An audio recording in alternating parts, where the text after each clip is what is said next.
નમસ્કાર, હું તો બોલીશમાં હું રોનક પટેલ આપનું સ્વાગત કરું છું. હું તો બોલીશના જે સતત 1485મો એપિસોડ એટલે કે 1500 એપિસોડમાં હવે 15 એપિસોડ બાકી. સતત 1485મા એપિસોડના બે મુદ્દા છે. પહેલો મુદ્દો છે મહેબૂબની સલ્તનત પર સ્ટ્રાઇક. થોડુંક અટપટું ટાઇટલ છે પણ આ હકીકત છે. આજે પણ આપણા ગુજરાતમાં, આપણા અમદાવાદમાં મહેબૂબ નામનો એક શખ્સ, એક ગુંડો રીતસરની સલ્તનત ચલાવતો હતો અને તેના ત્યાં બુલડોઝર ફર્યું છે. કેટલી મોટી સલ્તનત હતી, કેવી રીતે વિકસી હતી એની પણ વાત કરવી છે. અને બીજો મુદ્દો છે આતંક સામે એકતા કેમ નહીં. જી હા, આતંકી હુમલા બાદ આજે જે પ્રકારે વિપક્ષ અને ત્યારબાદ શાસક પક્ષે સોશિયલ મીડિયા પર રિએક્શન આપ્યા છે એ આપણા દેશ માટે ચિંતાજનક છે, એટલે બોલવું છે. પરંતુ શરૂઆત કરું મારા અમદાવાદના હૃદય સમા ચંડોળા તળાવમાં સલ્તનત બનાવનાર આ મહેબૂબના ત્યાં થયેલી સ્ટ્રાઇક પર.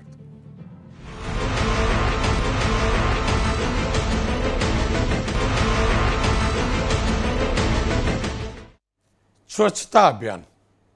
આ એવું સ્વચ્છતા અભિયાન છે જે અમદાવાદના દિલ ઉપર લાગેલા ડાઘને દૂર કરવાનું અભિયાન હતું.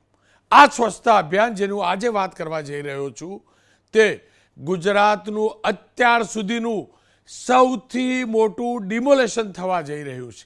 સૌથી મોટું ડિમોલેશન અમદાવાદનું ચંડોળા તળાવ.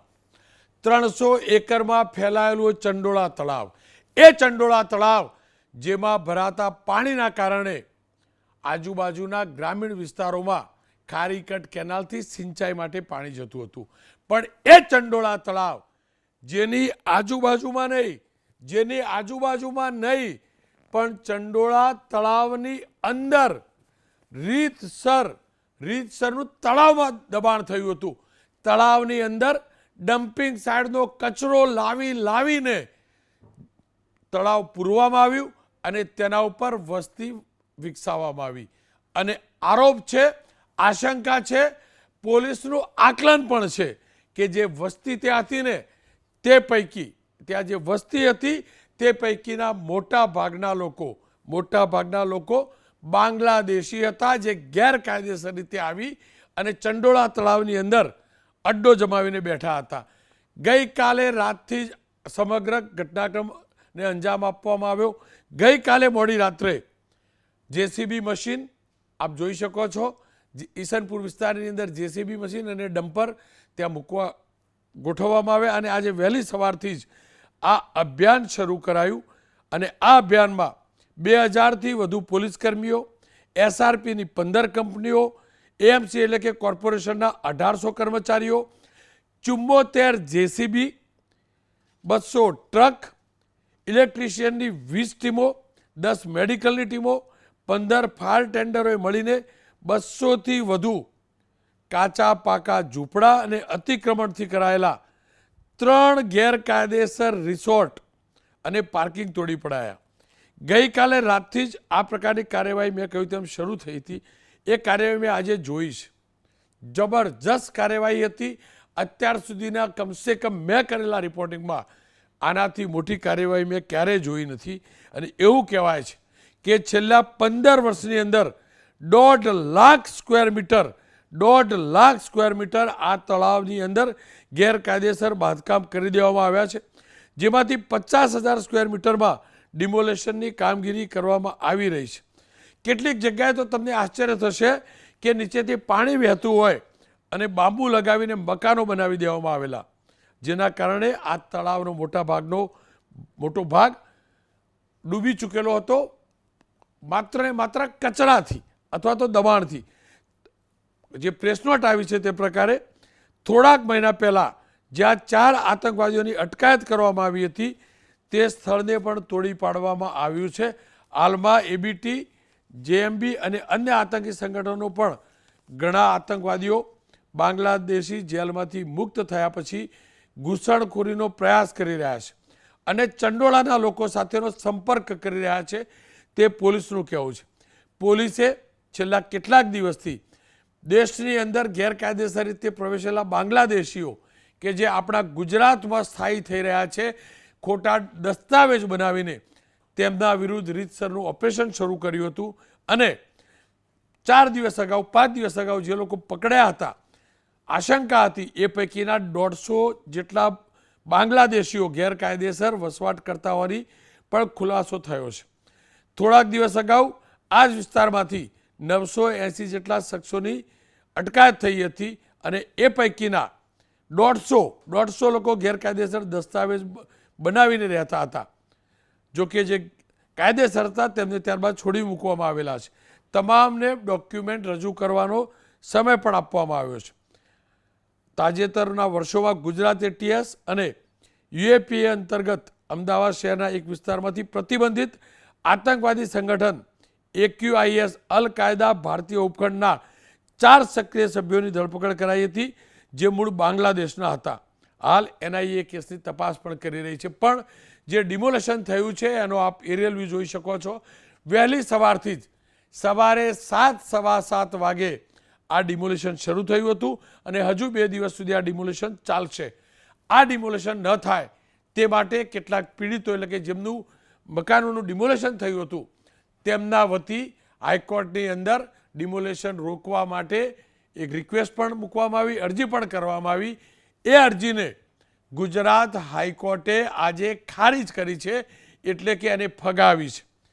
સવાલ એ છે કે અનેક જગ્યાએ ગેરકાયદેસર નિર્માણ છે, તો હથોડો અહીંયા જ કેમ ચાલ્યો, બુલડોઝર અહીંયા જ કેમ? તો એનો જવાબ પોલીસ પાસે એ છે કે અનેક વાર એવું જોવા મળ્યું છે, અનેક વાર કે આ વિસ્તારની અંદર જે બાંગ્લાદેશીઓને લાવીને અહીંયા ગેરકાયદેસર રીતે ઝૂંપડા આપીને રાખવામાં આવતા હતા અથવા મકાન આપીને રાખવામાં આવતા હતા. અનેક પ્રકારના ગેરકાનૂની પ્રવૃત્તિઓ અહીંયા ચાલતી હતી. અને એનું સૌથી મોટું ઉદાહરણ જે મેં કહ્યું ને, મહેબૂબની સલ્તનત પર સ્ટ્રાઇક, આપ જોઈ શકો છો. મહેબૂબ નામનો આ શખ્સ 20 વર્ષથી લલ્લા બિહારી, જેને લલ્લા બિહારીનું નામથી લોકો કુખ્યાત હતો, એ 20 વર્ષથી આ સામ્રાજ્ય ચલાવતો હતો. 45 મિનિટમાં એનું સામ્રાજ્ય ધ્વંસ થયું છે. તળાવની વચ્ચોવચ, ફૂલ સ્ક્રીન પહેલા જોજો, તળાવની વચ્ચોવચ આ લલ્લા બિહારીનું આધુનિક, તળાવની વચ્ચોવચ, હું ફરીથી કહું છું, તળાવની વચ્ચોવચ, તળાવની જગ્યાએ આ લલ્લા બિહારીએ બનાવેલું ફાર્મ હાઉસ અને આલિશાન મકાન. અને આના ઉપર જ આરોપ છે, લલ્લા બિહારી ઉપર આરોપ છે કે 2 દશકથી અહીંયા એની સલ્તનત ચલાવતો હતો. તળાવનો ભાગ કબજે કરી પોતે તો 2012નું આ ફાર્મ હાઉસ બનાવ્યું જ હતું. અને ફાર્મ હાઉસમાં ગાર્ડન, ફુવારા, હિંચકા, એર કન્ડિશન, એટલું જ નહીં, પાછળના ભાગે કિચનથી ચિલ્ડ્રન પ્લે એરિયા પણ બનાવી દેવામાં આવ્યો હતો. લલ્લા બિહારી ગેરકાયદેસર તો રહેતો જ હતો, સાથે અહીંયા ગેરકાયદેસર રહેતા લોકોને ટાર્ગેટ પણ બનાવતો હતો. રૂમ અને ગોડાઉન ભાડેથી પણ આપતો હતો. બાદમાં ધીમે ધીમે કાચા શેડ ઊભા કરી એને રોકડી એટલે કે ખંડણી ઉઘરાવવાનું ચાલુ કર્યું હતું. ચંડોળા તળાવ કે જે સરકારની માલિકીનું છે, આ તળાવના મોટા ભાગના વિસ્તારની અંદર એને પોતાનો અડ્ડો જમાવ્યો હતો અને દસ્તાવેજ પણ તમે જોયા છે. એ ભાડું ઉઘરાવતો હતો. મારા ગુજરાત સરકારની જગ્યા, એના ઉપર એને પાર્કિંગ બનાવેલું. પાર્કિંગનો આ કાર્ડ જોઈ શકો છો. હિરેન રાજગુરુએ તમામ દસ્તાવેજ ત્યાંથી શોધ્યા છે, આખો હિસાબ શોધ્યો છે. અનેક લોકો પાસેથી ભાડું ઉઘરાવતો હતો. ખોટા ભાડા કરાર કરીને ભારતીય નાગરિકતા અપાવવા સુધીનું તેને પેકેજ પણ તૈયાર કર્યું હતું. આમ લલ્લા બિહારી મહિને ઓછા નહીં 10 થી 12 લાખ રૂપિયાની કમાણી કરતો હોવાની આશંકા પણ છે. પોલીસના દાવા પ્રમાણે, પોલીસના આરોપ પ્રમાણે આ લલ્લા બિહારી બાંગ્લાદેશથી જે આવેલી મહિલાઓ હતી તેમનું શોષણ કરતો હતો, તેમની પાસે દેહ વિક્રયનો ધંધો કરાવતો હતો. સાથે જ ડ્રગ્સના કાર્ટેલ પણ એ ચલાવતો હોવાનું સામે આવ્યું છે. લલ્લા બિહારી અત્યારે ફરાર છે. તેના કુમાર એટલે કે કુંવર, એમના કપુત્ર પકડાઈ ચૂક્યા છે, પોલીસની ગિરફ્તમાં છે. લલ્લા બિહારી વાહન પાર્કિંગના નામે પણ ચલાવતો હતો. હું આજે ગયો, ઘણાને પૂછું કે લલ્લા બિહારી ક્યાં, એટલે કે પેલા પાર્કિંગવાળા પ્લોટમાં. મારે એ જ સમજવું હતું કે જે તળાવ છે ત્યાં પાર્કિંગ કેવી રીતે હોઈ શકે. ખેર, ફરી એકવાર કહીશ, સામાન્ય નાગરિકોને રંજાડવા ન જોઈએ. ગરીબ હેરાન ન થાય તેવું તમામ લોકો ઈચ્છે છે પણ છે, અને માનવતા પણ હોવી જોઈએ, આ હકીકત છે. પણ હા, મારા દેશની અંદર કોઈ ગેરકાયદેસર રીતે પ્રવેશી મારા દેશની જમીન હડપી અને મારા દેશની ભૂમિ ઉપર ગેરકાયદેસર પ્રવૃત્તિ કરતો હોય તો એકવાર નહીં, સતત એ ભૂમિ ઉપર ધ્યાન રાખવું જોઈએ અને એને જડ મૂળથી ઉખાડી ફેંકવા જોઈએ. સવાલ એ છે કે આ જે કાર્યવાહી થઈ છે તે કેટલી હિતમાં છે. શું માનવતાના મૂલ્યોનું ધ્યાન રખાયું છે? કારણ કે કેટલાક દલીલ એ પ્રકારની પણ આવી કે સામાન્ય ગરીબ લોકો ત્યાં રહેતા હતા, એમનું શું?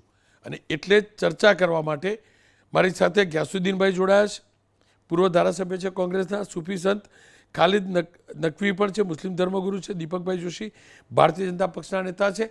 આ ડિમોલેશન કેટલું મહત્વનું હતું એનો અંદાજ ત્યારે તમને આવશે. આ દ્રશ્યો જુઓ. એક તરફ ડિમોલેશન ચાલી રહ્યું હતું ત્યારે ગૃહ રાજ્યમંત્રી હર્ષ સંઘવી અને મુખ્યમંત્રી ભૂપેન્દ્રભાઈ પટેલ આજે અમદાવાદ પોલીસ કમિશનર ઓફિસમાં બેઠક કરી એના દ્રશ્યો જોઈ શકો છો. અહીંયા બેઠકની અંદર અમદાવાદ કલેક્ટર અને મહાનગરપાલિકાના અધિકારીઓ, પોલીસ ડિપાર્ટમેન્ટ એટલે કે ગૃહ વિભાગના અધિકારીઓ પણ હાજર રહ્યા હતા. ખેર, ચર્ચાની શરૂઆત કરું ગ્યાસુદ્દીનભાઈ આપનાથી. આપની મેં બાઈટ પણ સાંભળી, આપની વાત થોડીક મેં પણ રિયલાઇઝ કરી. હું પણ એ વિસ્તારમાં ગયો તો મેં ગરીબ લોકો પણ જોયા છે. પણ ગ્યાસુદ્દીનભાઈ, એ પણ તો હકીકત છે. આપનો તર્ક અને દલીલ એ હતી કે એમને વૈકલ્પિક વ્યવસ્થા આપવી જોઈએ. પણ ગ્યાસુદ્દીનભાઈ, હકીકત એ પણ તો છે ને, એક ગુજરાતની ભૂમિ ઉપર આજે અડ્ડો જમાવીને બેઠેલો તો મહેબૂબ, એના ભાડવાત હતા ને. આ પણ તો હકીકત છે ને. કરે મહેબૂબ વ્યવસ્થા?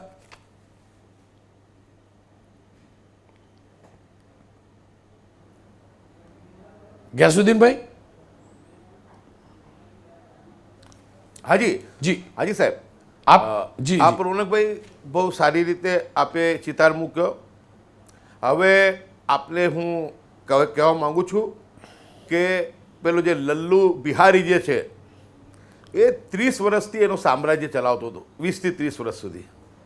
એને સખતમાં સખત કડી સજા થવી જોઈએ, એની પર યુએપીએ લાગવો જોઈએ. અને જે એણે કૃત્યો કર્યા છે, જે ગરીબ લોકોની પાસેથી ભાડા ઉઘરાવવા, પાર્કિંગ કરવું, ગેરકાયદેસર ધંધા કરવા, હું સ્પષ્ટ માનું છું કે જે બાંગ્લાદેશી લોકો અહીંયા રહેતા હતા એ ઘણી બધી અસામાજિક પ્રવૃત્તિઓમાં જોડાયેલા હતા. અને વિદેશીને એમ હોય છે કે હું અસામાજિક પ્રવૃત્તિ કરીશ અને જ્યારે પકડાઈશ તો મને ભાગવા માટે મારા દેશમાં મારી માટે જગ્યા છે. હું એવું કહું છું કે આ લોકોને તાત્કાલિક આ તમામ જે બાંગ્લાદેશી પકડાયા છે એ તમામને હાથમાં હથકડી, પગમાં બેડી બાંધીને એમનું મોઢું કાળું કરીને એમને બાંગ્લાદેશ બોર્ડર પર મૂકી આવવા જોઈએ. કેમ કે ઘણી વખત એવું થયું છે કે આમને પકડીને પોલીસ બોર્ડર પર મૂકવા જાય, પોલીસ બોર્ડર પરથી અમદાવાદ પાછી આવે એના પહેલાં તો આ બિહારીઓ, પશ્ચિમ ત્યાંના લોકો, બાંગ્લાદેશી લોકો તરત પાછા આવી જતા હોય છે. એટલે નિર્ભય થઈને એ લોકો અહીંયા આવી જતા હોય છે. એટલે આ જે સામ્રાજ્ય ચલાવનારો જે છે એ બહુ દુઃખની વાત છે કે એનો એટલો મોટો ત્યાં ફાર્મ હાઉસ હોય, પરંતુ એ ફાર્મ હાઉસ અત્યાર સુધી કોર્પોરેશનના અધિકારીઓ નથી દેખાયો, પોલીસને નથી દેખાયો. 30 વર્ષથી ભાજપનું શાસન છે. અહીંયા ગૃહમંત્રી તરીકે અમિતભાઈ બી રહી ચૂક્યા છે અને મુખ્યમંત્રી મોદી સાહેબ પણ રહી ચૂક્યા છે. અને ઘણા સમયથી અહીંયા ભાજપની સરકાર છે. કેમ એમના ધ્યાન પર ના આવ્યું? મારી પાસે જે માહિતી છે, આ લલ્લન, આ જે બિહારી છે એ ચૂંટણીઓ વખતે ભારતીય જનતા પાર્ટી માટે જ કામ કરતો હતો. અને આ જે અસામાજિક પ્રવૃત્તિ કરનારા લોકો છે એ હંમેશા સત્તાધારી પાર્ટીનું જે છે સમર્થન મેળવતા હોય છે. પરંતુ જે હોય તે, પરંતુ આ બાંગ્લાદેશીઓને એવી કડક સજા સાથે એમને મૂકીને આવો કે કોઈ પણ પાકિસ્તાની કે બાંગ્લાદેશી કે વિદેશી નાગરિક મા ભારતની પવિત્ર ભૂમિ પર આવવાનો પ્રયાસ ના કરે, હિંમત ના કરે. એવી એમને કડકમાં કડક રીતે એમને સજા કરીને એમને મોકલવા જોઈએ. મારે એક જ માનવતાનો મુદ્દો એ હતો કે બિહારીઓ સામે, બાંગ્લાદેશીઓ સામે જે આવ્યા છે, સોરી બિહારીઓ કીધું મેં, બાંગ્લાદેશીઓ જે આવ્યા છે એમની સામે તો કડક પગલાં લેવા જોઈએ. એમના મકાન તોડતી વખતે એમના પુરાવા પણ ના જોવા જોઈએ. એ તો સીધા જ બુલડોઝર ચલાવીને જમીન દોષ કરી દેવા જોઈએ ને, આજે કરી દીધા છે. પરંતુ જ્યારે ક્રાઇમ બ્રાન્ચે 800થી વધારે લોકોને પકડ્યા, એમાં 600 લોકોને એ લોકોએ ભારતીય નાગરિકતાના પુરાવાના આધારે છોડી મૂક્યા. 200 બાંગ્લાદેશી તરીકે શકમંદોને હજુ રાખ્યા છે. એ 200 લોકોનું મકાન દેશ નાબૂદ કર્યા હોત તો હું માનું છું કે એ તો બિલકુલ જરૂરી હતું ને મારું પૂરું સમર્થન છે ને મારી કોંગ્રેસ પાર્ટીનું બી સમર્થન છે. પરંતુ જે 600 લોકોને ક્રાઇમ બ્રાન્ચે ભારતીય નાગરિક તરીકે મુક્ત કર્યા, એમના પુરાવા જોવાની જરૂર હતી. એ લોકોને ના કરાય. એનું જે સામ્રાજ્ય છે લલ્લુ બિહારીનું, એનું સામ્રાજ્ય તોડી દવાય. એમણે જે લોકોને રાખ્યા છે એમને પણ તોડી નખાય. પરંતુ માનવતાના ધોરણે જે ભારતીય નાગરિકો હતા, રાષ્ટ્રવાદની વાત કરે છે ભારતીય જનતા પાર્ટી, પરંતુ ભારત માતાના સંતાનોના 600 મકાન તોડી દીધા છે. હું એમ કહેવા માગું છું કે હાઈકોર્ટ અને સુપ્રીમ કોર્ટના ઘણા બધા ચુકાદાઓ છે અને કોર્પોરેશનની ગાઈડલાઈન છે કે જે લોકો 2010 સુધી અહીંયા રહેતા હોય, એના પુરાવા હોય, એ બાંગ્લાદેશી સિવાયની વાત કરું છું, માત્ર ભારતીય લોકોની, બાંગ્લાદેશીઓ માટે મારે કોઈ સમર્થન નથી. એટલે જે ભારતીયો હતા એમને વૈકલ્પિક વ્યવસ્થા આપી હતી. 45 ડિગ્રીની અંદર એમને રોડ પર મૂકી દેવા. તાત્કાલિક હું ગુજરાતના મુખ્યમંત્રી બહુ સંવેદનશીલ છે, બહુ માયાળુ છે, એમને વિનંતી કરું કે જે ભારતીય લોકો છે એમના માટે તાત્કાલિક રાહત શિબિર બનાવે અને ત્યાં રાખી અને એમને જરૂરી, જીવન જરૂરી, વધારે નહીં પણ જીવન જરૂરી વ્યવસ્થા એમને પૂરી પાડે અને એમને વૈકલ્પિક વ્યવસ્થા આપવાનો પ્રયાસ કરે. પરંતુ આ બાંગ્લાદેશીઓ કે પાકિસ્તાની જે કંઈ હોય એમની સામે કડકમાં કડક યુએપીએ તહેત એમની પર કાર્યવાહી થાય, રાષ્ટ્રદ્રોહની કાર્યવાહી થાય. એની સામે હું સંમત છું, મારો પક્ષ સંમત છે. અમારે વિદેશીઓ માટે કોઈ લાગણી નથી. મા ભારતની પવિત્ર ધરતી ઉપર વિદેશીઓને કોઈ સ્થાન નથી. ગ્યાસુભાઈ, હું છેલ્લા ઘણા દિવસથી જોઈ રહ્યો છું કે તમે હરમેશ સત્યની સાથે રહ્યા છો, સાચી વાત મૂકો છો, એટલે જ આપની વાતનો આદર. આપ ડંકાની ચોટ ઉપર એ દિવસે પણ કહેતા હતા જ્યારે આ બાંગ્લાદેશીઓ શકમંદ પકડાયા હતા. પણ હકીકત એ પણ તો છે, ભાજપ હોય કે કોંગ્રેસ, નેતાઓએ જ આ સાપના કણાઓને દૂધ પીવડાવ્યું છે. હકીકત છે એ ભાજપવાળા પણ હશે, તમારા પક્ષવાળા પણ હશે. કારણ કે જે લોકોના કાર્ડ બની ગયા ને ગ્યાસુભાઈ, આપ પણ જાણો છો, હું છેક નામ સુધી જવા નથી માગતો, આ દીપકભાઈ પણ જાણતા હશે, કોર્પોરેટરોની સિગ્નેચરથી કાર્ડ બનેલા છે. આ પણ તો પાપ કર્યું છે આ મારા ગુજરાતના, મારા અમદાવાદના નેતાઓએ. ગ્યાસુભાઈ, આપનો ખૂબ ખૂબ આભાર. સુફીસંત ખાલિદજી મારી સાથે જોડાયા છે. ખાલિદજી, આખા ઘટનાક્રમને આપ કેવી રીતે મૂલવો છો? જી રોનકજી, આપે આવા સેન્સિટિવ મુદ્દા માટે મને પસંદ કર્યું, એ આપનો આભાર છે કે બહુ સેન્સિટિવ મુદ્દો છે આપણો આ. પણ મારું એક જ કહેવું છે કે પરિવર્તન જે છે, પરિવર્તન એ સૃષ્ટિનો નિયમ છે ને એના આધારે જ આ બધું થઈ રહ્યું છે. આ બહુ પહેલાં થઈ જવું હતું, બહુ આગે વધી ગયું, આટલું બધું વધી ગયું કે જે ફૂટેજથી જોવા મળે છે, જોયા પછી એમ લાગે છે કે આ કઈ રીતે આટલું બધું એક સામ્રાજ્ય આખું અંદર સ્થાપિત થઈ ગયું. ને સૌથી મોટી તો એક વાત છે કે જે ચંદુલા તળાવ છે એક ઐતિહાસિક તળાવ છે અને એના કિનારા ઉપર એક સૂફી સંતની દરગાહ છે, હજરત શાહ આલમ સરકારની. એ દરગાહના આજુબાજુ જે અસામાજિક કૃત્યો જે ચાલતી હતી એ જોયા પછી તો એવું લાગે છે કે એ લોકો કોણ હતા જે આજુબાજુ આવી બધું સામ્રાજ્ય બેસીને, પેલું એક લલ્લુ બિહારીનું નામ આવે છે, એ લલ્લુ બિહારી જેવો માણસ ત્યાં જે છે દેહ વેપાર ચલાવતો હતો અને મૃત્યુ થતી હતી. પણ સરકારને શ્રીને હવે ખબર પડીને એના પછી જે આ રીતેના એક્શન થયા છે, તો એ એક્શનમાં હું નથી જાણતો કે કોઈ, એવું નથી મને લાગતું કે કોઈ હવે એનું વિરોધ કરે. એનું કારણ છે કે જે રીતે બાંગ્લાદેશીઓ પછી પરપ્રાંતિયો એક સામ્રાજ્ય સ્થાપીને બેસી ગયા હતા ત્યાં, ને આટલી મોટી સંખ્યાના અંદર કે હજારોની તાદાદમાં ખાલી કરવામાં આવી રહ્યા છે ને અંદર ફાર્મ હાઉસ જેવા વસ્તુ બની ગઈ, પાર્કિંગો બની ગઈ, ને એ તો એક તલાવ છે ને કાયદેસર જ્યારે જલાશય હોય, જલાશય ઉપર આવી રીતે કઈ રીતે આવડું મોટું દબાણ થઈ ગયું. ને સાથે સાથે જે રીતે બાંગ્લાદેશીઓ સાથે જે પરપ્રાંતિયોનું ત્યાં જમાવડો, હું માનું છું કે પ્રોપર આપણા જે ગુજરાતીઓ છે એના લોકલ માટે કેટલું બધું પ્રોબ્લેમ ક્રિએટ કરી રહ્યું હતું. આપણું આખું ભૂગોળ બદલી નાખ્યું હતું, અમદાવાદનું આખું ભૂગોળ ચેન્જ થઈ ગયું હતું આવા કારણોના કારણે. એનું કારણ છે કે બહારથી આવી અને અહીંયા બસ્તીઓ બસાવી દીધી. અચ્છા, લોકલ જે છે બચારા એ કામ માટે મજબૂર થઈ ગયા, આવા લોકો બહારથી આવીને કામ કરે છે ને એના સાથે આ બાંગ્લાદેશીઓ જે અનસર્ટિફાઈડ થઈને ભારતમાં આવીને રહે છે, હવે ખબર જ નથી કે એ લોકો કેનાથી સાથે કયા સંગઠનો, કયા આતંકવાદી સંગઠનોથી કનેક્ટેડ છે. એ આયા પછી ભારતમાં કે આપણા રાજ્ય ગુજરાતમાં એ કોઈ કાર્યને જે છે અંજામ આપી અને જતા રહે એટલે ગુજરાતના બચારા જે બેકસૂર મુસ્લિમો બદનામ થઈ જાય એના જે રીતે હાલ આપ જોઈ શકો છો કે જે કાશ્મીરના અંદર જે પાકિસ્તાની આતંકવાદીઓએ જે કહેર બરપાયું અને એના પછી જેનું પડખો છે એમાં આજે થોડા ભારતમાં કઈ આવા કિસ્સા જોવા મળે છે કે ભારતના મુસ્લિમો એના અંદર સંડોવાળી થઈ રહી છે. એ બડું એ મોટી દુઃખની વાત છે કે ભાઈ ભારતનો કોઈ પણ મુસ્લિમ, હું નથી માનતો કે કોઈ મુસ્લિમ આવા કૃત્ય જે આતંકવાદી કૃત્ય છે એને સમર્થન આપે, કોઈ નથી આપતું, અમે તો બિલકુલ નથી આપતા. અમારું તો ખુલ્લું આનું વિરોધ છે એના સામે કે હવે તો પાકિસ્તાનને સબક શીખવાડવું જ જોઈએ એક ફેરી કે આ બધી આ રીતેની એની હરકતો બંધ થઈ જાય. વારે ઘડી આ રીતે મારા ભારતીયોનું ખૂન કાશ્મીરમાં જે બેહદ બહાઈ દેવામાં આવે છે એનું ખંડન થવું જોઈએ. ને હવે આપણા પાસે એક મજબૂત સરકાર છે, આપણા પાસે એક સારા પ્રધાનમંત્રી છે, તો હવે આને એક સબક શીખવાડવું જોઈએ કે જેથી આ વારે ઘડી આવા કદમ ન થાય. હવે આપણા ગુજરાતની વાત કરીએ તો આ જે લીગે પરપ્રાંતિયો સાથે જે બાંગ્લાદેશી આટલી બધી સંખ્યામાં આખું એક સામ્રાજ્ય એટલે એમ કહીએ કે આખું એક નાનું શહેર અમદાવાદના વચના અંદર, અમદાવાદ જેવી એક મેગા સિટીના વચમાં આખું એક શહેર બસી ગયું હતું ને એની જાણકારી આજ સુધી નહોતી કોઈના પાસે. બહુ મોટી વિફલતા કહી શકું છું. એનું કારણ છે કે જો કઈ ભારતમાં કે ગુજરાતમાં કઈ થઈ જાત તો એની જિમ્મેદારી આજે કોણ ઉપાડતું? જેટલા પણ છે અંદર જે ચર્ચા કરવા માંગતા હોય કે હવે એના પાછળ કે આનું જી સુબીર સાહેબ, આપનો ખૂબ ખૂબ આભાર. ખ્યાલ દીપકભાઈ મારી સાથે જોડાયા છે. એ પણ હકીકત છે કે 2009-10માં જ્યારે નરેન્દ્રભાઈ મોદી મુખ્યમંત્રી હતા ગુજરાતના ત્યારે ચોક્કસથી ડિમોલેશન થયું હતું.